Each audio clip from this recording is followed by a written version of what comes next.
Pero, insisto, es el Estado peruano corrupto y maltratador el que está ilegalizando a propósito a cientos de miles de compatriotas que están desarrollando una actividad lícita. Ya, pero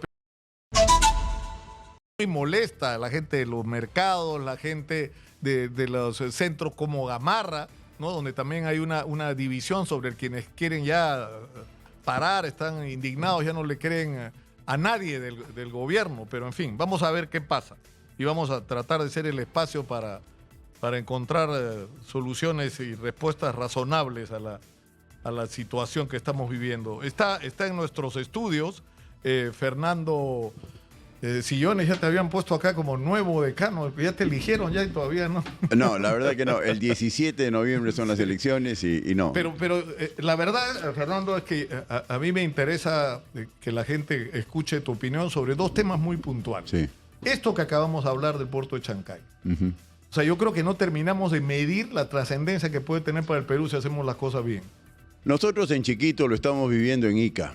Un buen puerto en Pisco ha revolucionado al sector agroexportador y el sector productivo en general. De Pisco, aunque parezca mentira, hay 4 salidas semanales expresos a Estados Unidos y a Europa. Y eso está jalando todo lo que es la producción de uvas, arándanos, paltas, cítricos, cebollas, pimientos, granadas. Es una maravilla lo que le hace al país un buen puerto, un puerto eficiente, ágil, y Chancay está llamado a hacer eso y mucho más por su dimensión, ¿no? El puerto es tan solo un inicio de un enjambre de otras actividades que no termina, que pueden incluir universidades, centros de investigación, almacenes. Es el inicio de una cadena ilimitada de progreso y bienestar. Por eso hay que celebrar lo de Chancay y me parece penoso la respuesta tan lerda de parte del Estado de brindarle la infraestructura y la normativa, por ejemplo, para todo lo que es cabotaje. Claro, porque es que lo que resulta más sorprendente de esto es que hace rato que sabemos lo del puerto de Chancay, es decir, ya sabíamos lo que se estaba construyendo, ya sabíamos la trascendencia, el tamaño de la inversión, las expectativas que habían. Y recién estamos discutiendo qué es lo que vamos a hacer. No, estamos ante un Estado fallido estrepitosamente, no funciona, ¿no? Y no solo en infraestructura vial y accesos para el puerto, no funciona en agua potable, no funciona en seguridad, bueno, eso es lo más clamoroso del momento, pero tampoco funciona en salud, tampoco funciona en educación, falló. Y yo tengo mi convicción de que hay una sola causa y esa causa se llama corrupción. No hay carreteras porque hay corrupción, no hay agua porque hay corrupción municipal, no hay salud porque hay corrupción en los gobiernos regionales y en el Ministerio de Salud, no hay infraestructura porque hay mucha corrupción en los clubes de la construcción y todo lo demás. Obra pública, ¿no? Entonces, de lo que se trata es de corregir ese vicio, esa lacra, ese cáncer que se llama corrupción, y yo creo que eso se corrige muy fácilmente con profesionalizar la política, replicar el éxito del profesionalismo del Banco Central de Reserva, que es una institución 100% estatal, que no tiene nada de privado, pero es excelente.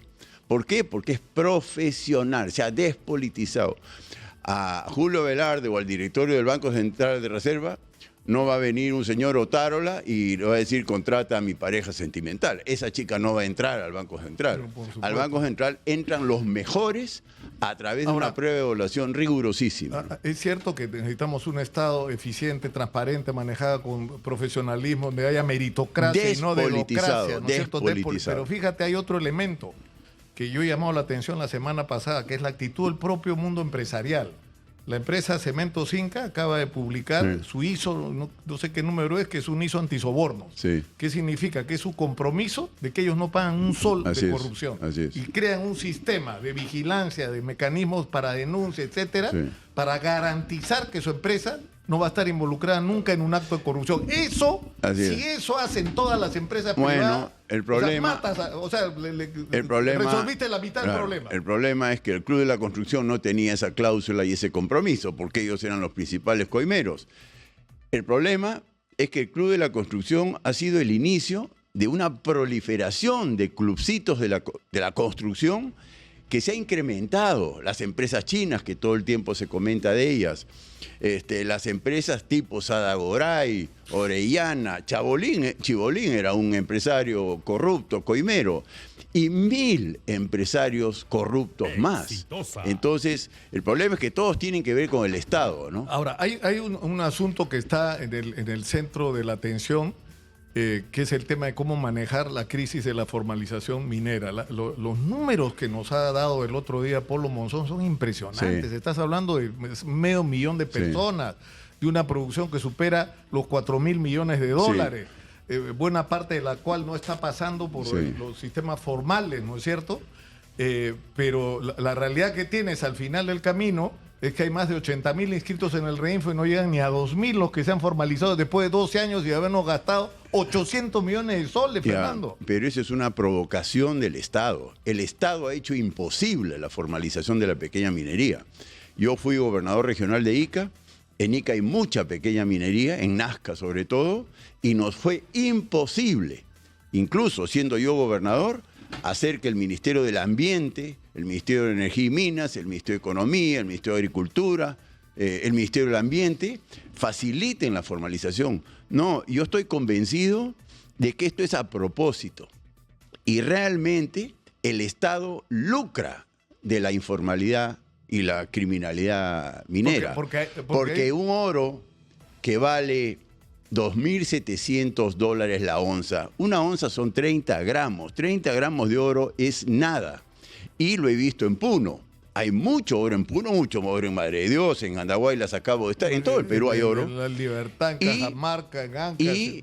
Y el chantaje policial, fiscal, judicial, regional, distrital, ministerial es atroz y es facilísimo extorsionar a un pequeño minero ilegal, pero ilegalizado por el propio Estado, y decir, déjate 100 gramitos. 100 gramitos son $9.000, ¿no? Y los tienen. Entonces aquí el que se está llenando los bolsillos, aparte de los pequeños mineros, que me parece muy bien, es una gran oportunidad para salir de la pobreza de miles y miles de pequeños mineros, pero el Estado se está forrando con las extorsiones a los pequeños mineros. Lo que está en discusión ahora, Fernando, es un asunto al que no se le está dando la trascendencia que tiene. Es decir, el 31 de diciembre vence el plazo del Reinfo. Sí. ¿Qué significa esto? Que tú en este momento, con tu papelito de Reinfo, tú tienes derecho a explotar y a comercializar el mineral. Pero ese papelito vence su vigencia el 31 de diciembre. Sí. Eso quiere decir que el 1 de enero el papelito no sirve para nada. Y a partir del 1 de enero eres ilegal. Entonces, 500,000 de personas no van a poder seguir haciendo lo que están haciendo, pero porque en ese momento, desde el punto de vista de la ley, van a pasar a ser delincuentes. Entonces, esta gente está reclamando, y con todo derecho, que se prorrogue la vigencia del Reinfo. Bueno, ¿no es cierto? Pero eso tiene que ir de la mano con que la formalización realmente ocurra y no haya pasado lo que ha pasado. Pero la formalización tiene que ser un proceso sencillísimo. ¿Por qué no? Y lo han hecho imposible. Y repito, eso es a propósito. Y si no se renueva el Reinfo, no va a pasar nada. La gente va a seguir sacando el oro, el cobre, el hierro, y van a seguir siendo extorsionados por las autoridades. Las autoridades viven de la delincuencia. A ese extremo de podredumbre hemos llegado. Ahora, pero ¿qué hay que hacer frente a esto? Porque facilitar. O sea, pero hay un tema acá que es, o sea, tú tienes mineros informales en zonas protegidas que no debería ocurrir. Tienes mineros en zonas donde no hay titular de concesión, entonces hay que darles la concesión. Eso es lo más fácil. Pero hay otro lugar que es el grandazo. O sea, porque en el Perú, el otro día hacíamos números con Polo Monzón, hay más de 19 millones de hectáreas que están concesionadas. Sí. El problema es que la mayor parte, las más ricas de esas 19 millones, están en manos de 20 familias o empresas, que son los grandes titulares de concesión. Sí. O sea, por ejemplo, en Patás, la empresa poderosa tiene 114.000 hectáreas concesionadas. ¿Sobre cuántas opera? No sé si sobre 2.000 o 3.000 de esas 114.000. Entonces, si tú no logras un entendimiento entre el titular de la concesión y el minero que está con el Reinfo en una zona que a la que formalmente no tendría derecho porque él no es titular de concesión.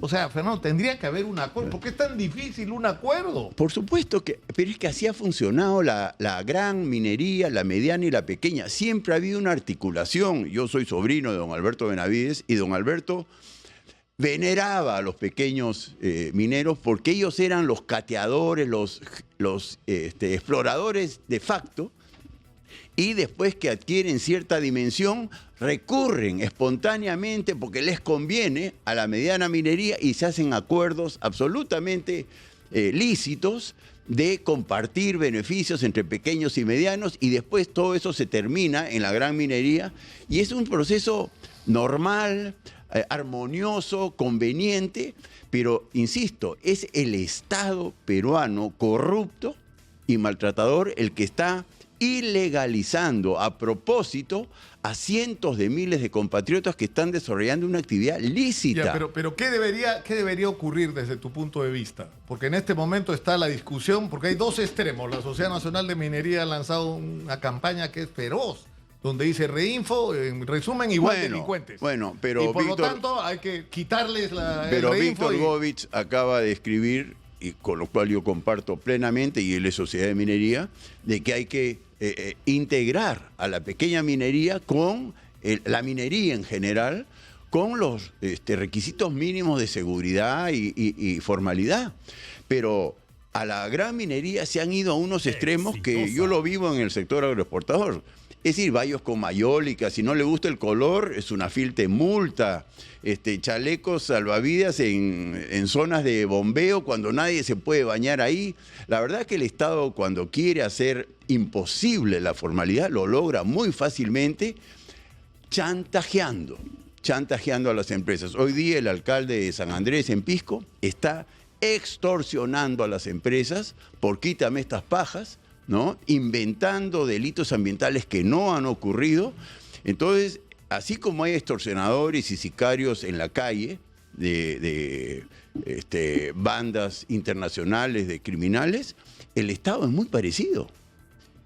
La policía tiene ese tipo de elementos. ¿Qué debería ocurrir según tú? ¿Debería prorrogarse la vigencia de los Reinfo? Más que prorrogarse, facilitarse, pero facilitarse radicalmente. Tiene que ser un trámite de un día. Un día, no puede ser lo que es. Yo repito, yo he acompañado a pequeños mineros de Nazca y fue materialmente imposible. Todos los requisitos que le pedían, desde estudios de impacto ambiental, estudios de restos arqueológicos. A ver, descubre que no estás en una zona arqueológica, estás en el medio de la nada. Eso pues te toma un montón de tiempo, un montón de dinero. No, insisto, yo sí puedo decir que esto es una provocación del Estado corrupto que tenemos. Así es, terribles, ¿no? Fernando, tenemos que terminar por hoy. Te agradezco mucho. No, como siempre. Vamos a estar en contacto. Respaldo este pedido de tranquilizarnos esta semanita y después seguir con las protestas que son absolutamente legítimas. El otro día yo decía, hasta en las peores guerras hay treguas. Claro, hay que dar tregua, esta es imagen del país y felicito exitosa por ese mensaje. El lunes seguiremos tropeándonos. Claro. Con las mismas ganas. Con las mismas ganas y con los mismos... Y de repente con más ganas.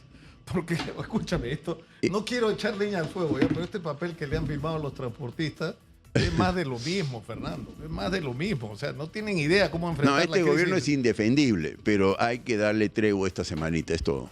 Así es. Muchas gracias por estar acá. Gracias.